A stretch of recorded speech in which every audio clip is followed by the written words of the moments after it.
Кога и как може да получите помощ от Европейски потребителски център България?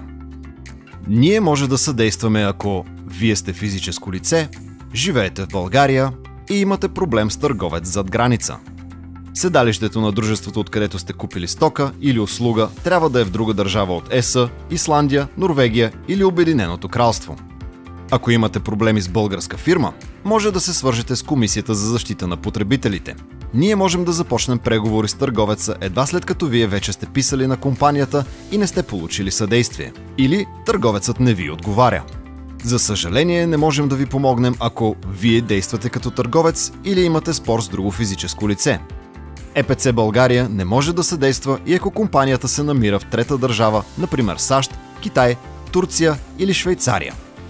Не можем да ви помогнем и ако става дума за измама и търговецът не съществува. Или ако вече сте се обърнали към съда. Как може да се свържете с нас? Използвайте онлайн формуляра на нашия сайт.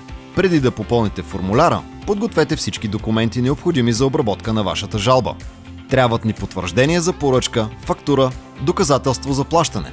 Ако имате проблеми с полет или загубен багаж, ни трябват бордна карта, багажен етикет, протокол за загубен или счупен куфар. Запазете цялата си кореспонденция с компанията в един документ. Уверете се, че всички документи са четливи и подредени по хронология, за да можем да ви помогнем по-бързо.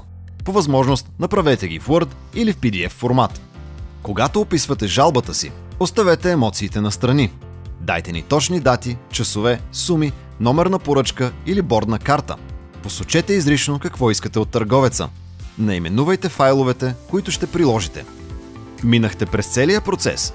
Ще разгледаме вашия случай и ще се свържем с вас по имейл. Проверявайте редовно вашата поща, включително и папка спам.